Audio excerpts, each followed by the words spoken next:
Hello everyone, DarkOfAllTrades here. Now today, I'm going to talk about a topic I've talked extensively about before.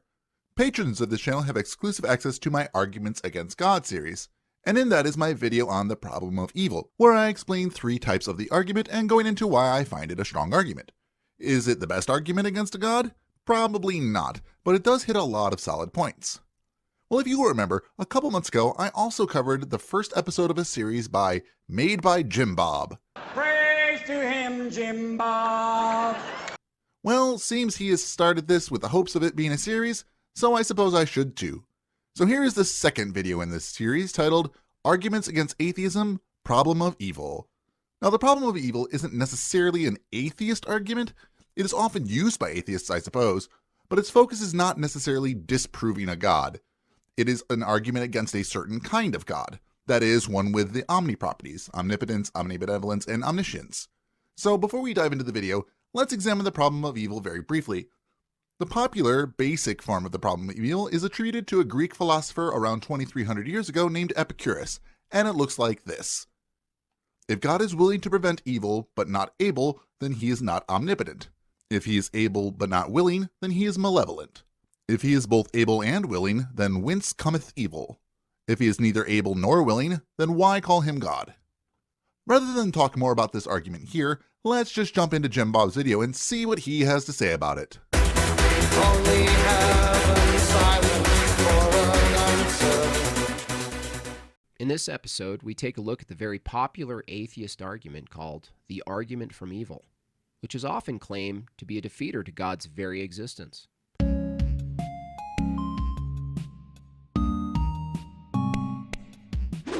Welcome to Arguments Against Atheism. I'm Jim Bob. I'm here to give you the goods. So what is the argument from evil? I don't want to straw man it, so let's get it in precise form. The argument from evil goes as follows. Premise 1, God is omniscient, omnibenevolent, and omnipotent. Premise 2, an all-knowing, all-loving, and all-powerful God wouldn't permit suffering in the world. Premise 3, there is suffering in the world. Conclusion, God knows suffering will occur, so he either can't stop suffering, so he's not omnipotent, or he refuses to, so he's not omnibenevolent.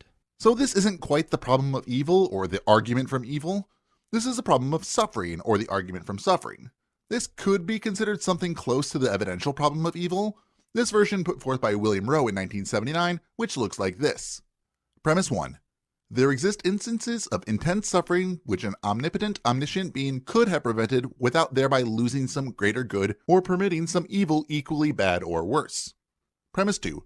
An omniscient, wholly good being would prevent the occurrence of any intense suffering it could, unless it could not do so without thereby losing some greater good or permitting some evil equally bad or worse. 3. Therefore, there does not exist an omnipotent, omniscient, wholly good being. Please note that the language is more precise than what Jim Bob is putting forth here, though if I were to allow Jim Bob's version here, wherever he got it from, I would argue that it is a very weak form of the problem of evil. He would need to define what is meant by suffering in this context. Is getting a painful shot of medicine a type of suffering? Well, it could be. Is going through the hardships of a natural disaster a type of suffering? Yeah, probably. But the term suffering here is far too general for my taste, and I would never posit something this sloppy. But let's just see where he goes from here. Alrighty, did you see any obvious problems? I did. Yeah, it's probably the weakest form of the argument. Why didn't Jim Bob pick a better form if he wanted to avoid strawmanning? Premise 2 states an all-knowing, all-loving, and all-good God wouldn't permit suffering in the world. But any atheist could make the same point I did beforehand. What exactly is suffering? For many, going to the dentist is suffering, but it leads to a better outcome in the long run.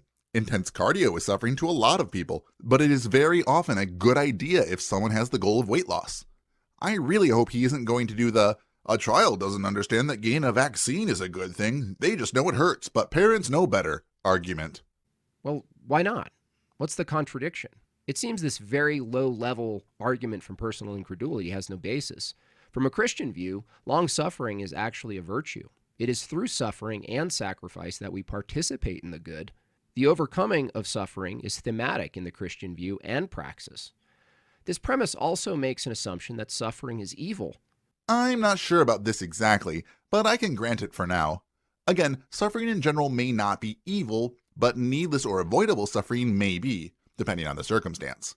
Is torture considered evil? I would likely say yes. Why? Because it generally decreases well-being. The person being tortured would very likely think that the suffering they endure is bad. My question to the atheist is, what makes suffering evil? That depends on what kind of suffering is happening. The evaluation of suffering as evil hinges on the impact on sentient beings' well-being. Needless and avoidable suffering is often deemed evil because it diminishes overall well-being. However, not all suffering falls into this category. For instance, some suffering might be necessary for the growth or learning process. The morality underpinning this assessment is not absent in atheism. Rather, it is rooted in considerations of well-being and empathy for others. Contrary to misconceptions, atheists can and do possess moral frameworks that guide their understanding of suffering and its ethical implications. That depends on what you mean by evil. Is that supposed to be Jordan Peterson? Does Jim Bob here think Jordan Peterson is an atheist? Maybe this was just a throwaway joke. I don't want to think too much about this as it will likely distract from the point. Let's just move on. Is having an infected tooth evil? Is a hurricane evil? What about a lion eating a baby zebra? Is that evil? These are all examples of things at most we find unpleasant. If I went to a restaurant and found the chicken special to be unpleasant, would it make sense to leave a review that stated, "Don't get the chicken. It was immoral"? All of these examples depend on a lot of factors. An infected tooth is probably not evil. It is a consequence of actions taken. Of course, a god could have made it so we don't get infected teeth, but chose to do so. So the infected tooth itself may not be evil. As for the hurricane, it in and of itself is not evil. It is a natural weather phenomenon. If God sent a hurricane to cause avoidable suffering and destruction, then the hurricane itself is simply an instrument of this evil God. As for the lion, again, this is a natural process. This is the food chain in action. Some may find it unpleasant, but the action itself is likely not evil. As for the ridiculous example of getting unpleasant chicken at the restaurant, equating something that was unpleasant with immoral is a pretty gross misrepresentation of the term. This is getting frustrating already. Let me take a breath and calm down. Okay, let's try it this way. Subjective unpleasantness is not the same as something that is immoral. It is important to distinguish between mere discomfort and genuine moral concerns. While an unpleasant meal may not meet the threshold of immorality, the problem of evil typically refers to profound suffering and its ethical implications, such as unnecessary pain, cruelty, or injustice. These instances raise deeper questions about the nature of morality and the existence of suffering in a world governed by certain beliefs or principles. So while unpleasant experiences can be subjective and not necessarily immoral, the problem of evil delves into more profound ethical inquiries. No, that's silly. Preferences are preferences, not ethical stances. Now, a very similar position on morality was introduced and made popular by atheist Sam Harris in his book, The Moral Landscape. Sam's position was this. Morality is based on the maximization of sentient well-being. And I think we could all agree that suffering is bad. Well, no, Sam, we don't all agree. For one, you have to define suffering. Yes, you have to define suffering. Are you going to do that? As does the atheist who is using the argument from evil. Perhaps the atheist will say, I think that it's fairly obvious that pain is the defining feature of what we call suffering. Well, that's not obvious. Really? What do you think suffering is? Let's just check the common definition of suffering. Okay, maybe a different one. Okay, how about another one? Well, it can't be in all of them, right? Nope, there it is again. It seems that every single meaning has some reference to or an explicit mention of pain of some variety. What do you think suffering is if pain is not a major factor? What's obvious is that we find pain unpleasant. We also find that human beings have the capacity to overcome pain. As do other animals. Humans also have the capacity to overcome suffering. People escape from the suffering of living in their war-torn country by fleeing to another country and trying to start over with a better life. Sure, many could have PTSD, but some do escape and live happy, healthy lives. So what? Keep in mind, there are people who are born without the ability to feel pain, and yet they arguably suffer more than those who can feel pain. Here is likely an equivocation fallacy.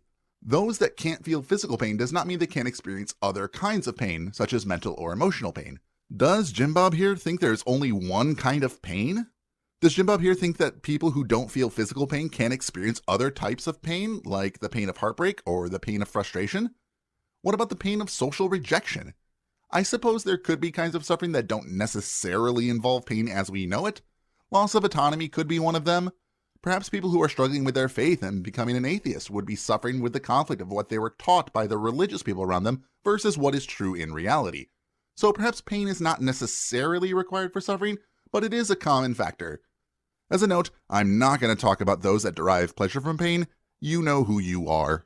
Well, I suppose we could redefine it and say that emotional and mental anguish would be the deciding factor in what is suffering. Isn't emotional and mental hardship an essential feature of growth? Yeah, sure. Hardships can be an essential part of growth in many circumstances. This is showing why I think that simply putting suffering as the argument is not very good. He's basically getting to, there are some forms of suffering which help us grow, so those are good, because they help us grow as humans. Okay, emotional and mental hardship can indeed be integral components of personal growth. They often serve as catalysts for introspection, learning, and resilience building.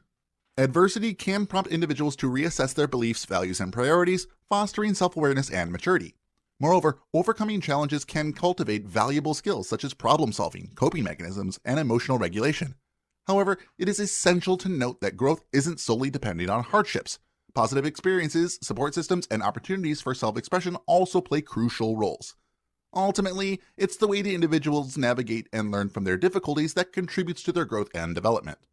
Even from an evolutionary perspective, the cycles the human body endures are sometimes painful, but they're biological processes. Are they evil? I've addressed this idea that natural processes are not in and of themselves evil multiple times, so I'm not going to harp on it anymore. A god could have made less suffering, but didn't. Moving on. There is a larger problem for this view that was best articulated by William Lane Craig in his debate against Harris several years ago. If well-being is the basis for moral good, is it possible to obtain the peaks of well-being by causing harm? The question delves into the complex relationships between well-being and morality. While achieving peaks of well-being might involve actions that inadvertently cause harm, such scenarios often raise ethical concerns. Many moral frameworks emphasize the importance of minimizing harm to others and promoting overall well-being. Causing harm to others, even if it leads to personal well-being, can conflict with ethical principles such as utilitarianism, which weighs the consequence of actions in overall happiness or well-being. In utilitarianism, the aim is to maximize the greatest good for the greatest number, which typically includes considering the well-being of others alongside one's own. I should say, however, that there are philosophical debates about the extent to which personal well-being can justify causing harm to others.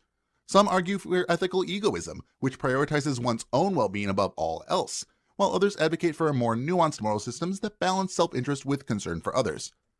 As it seems I talk about morality quite a bit, I will mention that, for lack of a better label, I am a secular humanist.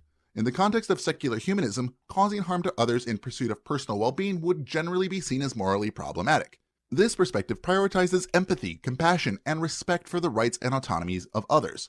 Actions that intentionally or recklessly cause harm to others would be considered unethical under secular humanist principles, as they contradict the fundamental goal of promoting human flourishing and well-being for all.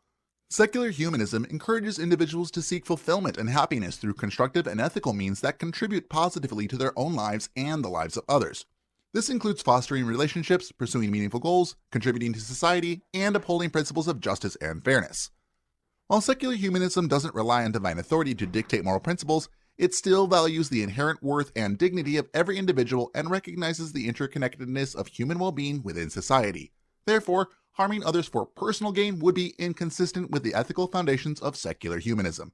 Well, yes, it's not only logically possible, but history demonstrates that groups of people can and have maximized their well-being by causing suffering to others. This touches on what I just talked about when I mentioned ethical egoism. There are moral systems where one could increase their own well-being by inflicting needless suffering on others, but that is not the moral system I or anyone I know follows. The majority of people I know are some form of secular humanist. One person getting very wealthy and getting all the babes on their boat while they drink $10,000 bottles of alcohol, all off the backs of the effectively enslaved lower class citizens who work in that person's sweatshops for pennies an hour, is not what I would call acting morally. Under my moral system, this would be detrimental to general well-being of the people, even if that one person's well-being is maximized.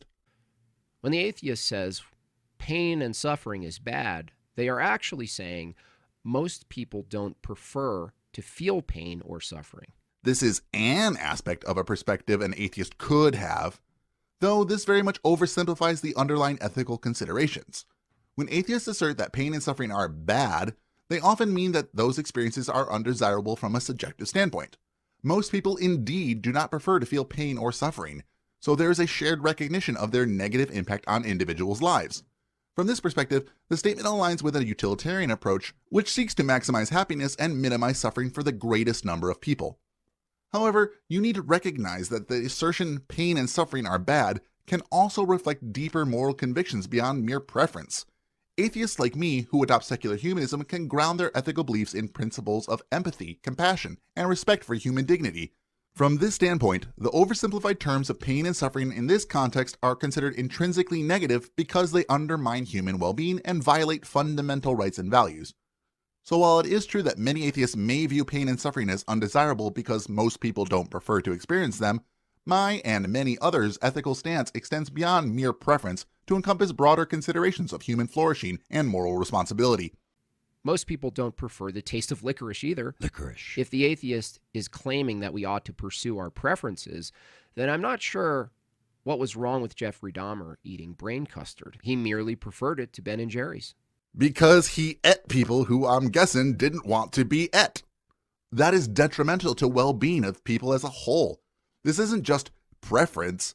This is backed up by the rest of the moral system of secular humanism. Subjective ethics doesn't mean we have to be okay with what anyone wants. This is such a frustrating point that theists seem to keep missing over and over and over again. It doesn't matter how many times I say it.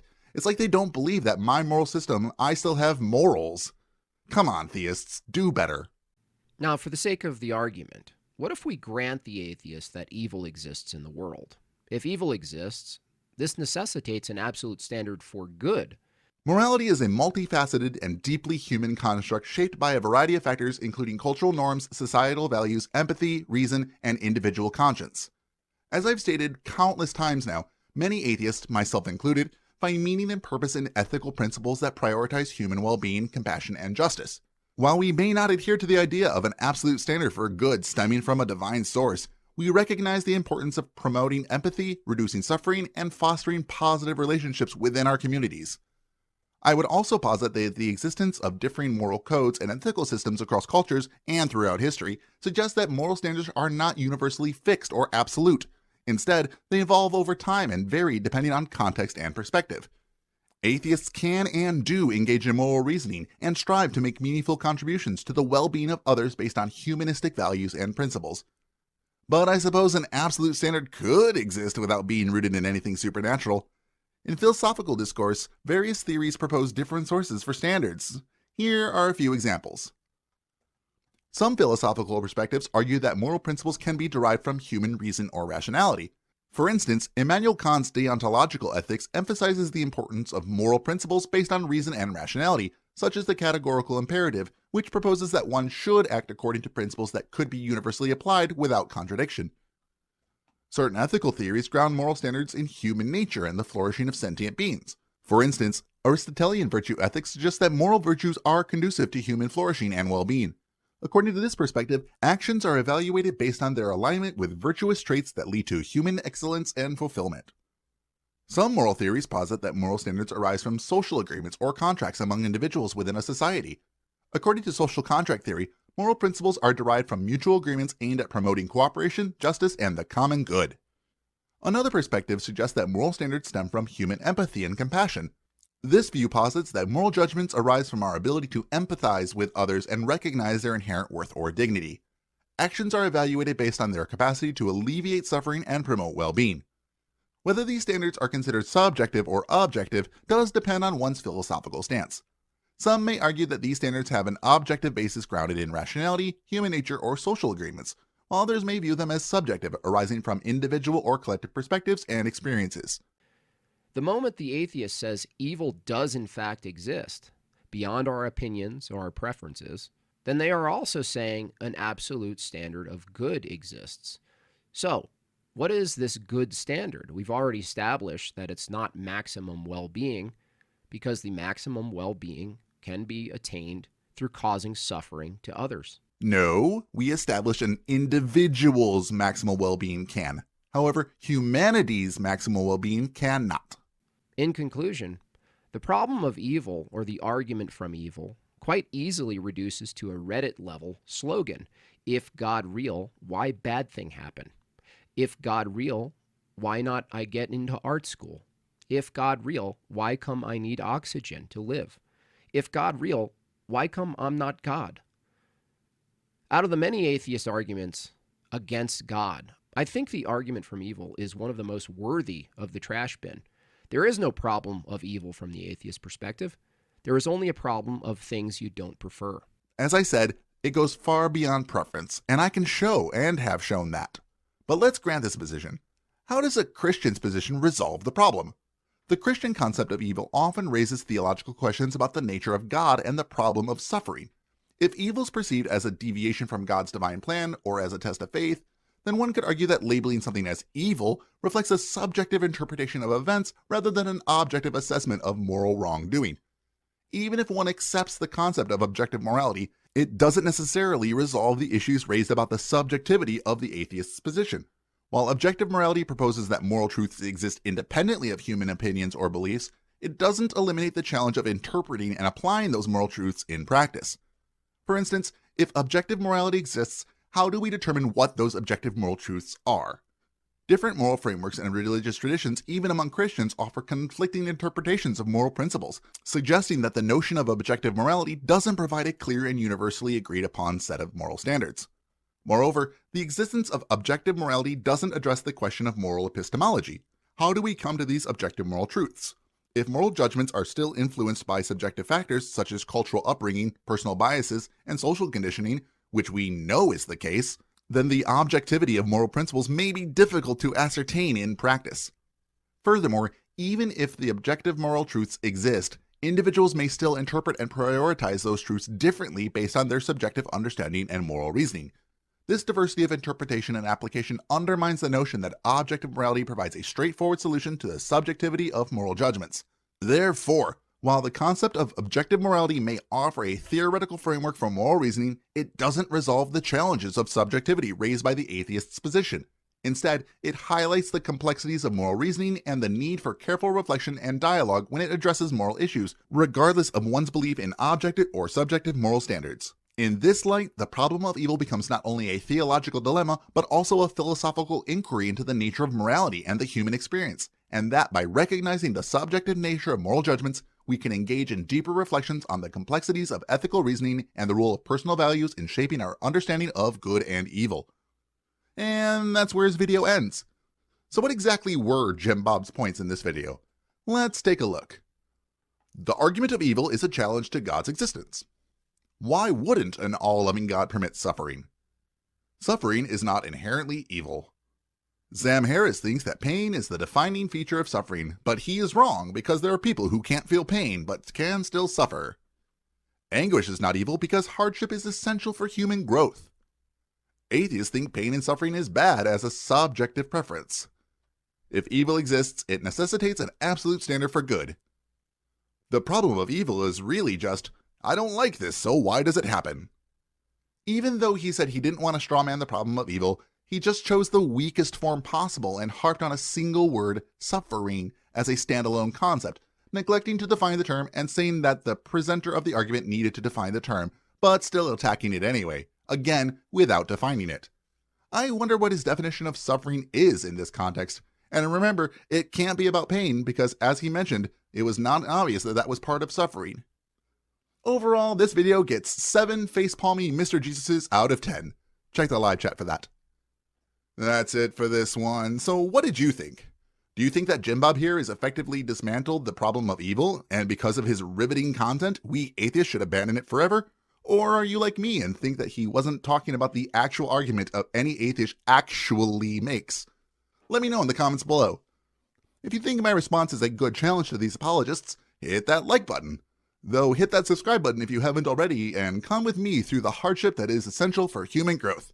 By now, I should be like 10 feet tall after all these videos. My Discord is up and running with a few different topic rooms. I am pretty active on there, so consider hanging out with us and talk about your ideas with understanding people. The link is in the description. I am working on my schedule to set a regular time to maybe be in voice chat if there's interest. I'll keep you all posted. Speaking of being a description, I need to thank the defining people of my channel, my patrons, Calamitous Anima, Sora, Long-Haired Lefty, Musical Ocelot, Ooga Booga Luga, Tarek Alkasab, Jam and Bomb, Kai Henningsen, and Triple Towel. Thank you all so much for everything. If you would like to be the clear definition that apologists refuse to give, you can join them for as low as $1 a month at patreon.com/DarkOfAllTrades. Every little bit helps, and I'm working hard to hopefully make this something like an actual job. Even if you don't want to or can't support financially, the little things make a big difference. Share a video you think someone should see on your social media or in your debate groups. As of writing this, I'm just a handful of subscribers away from 2,000, which is a milestone. I'm glad to have each and every one of you here with me. Thank you so much. And as always, keep learning.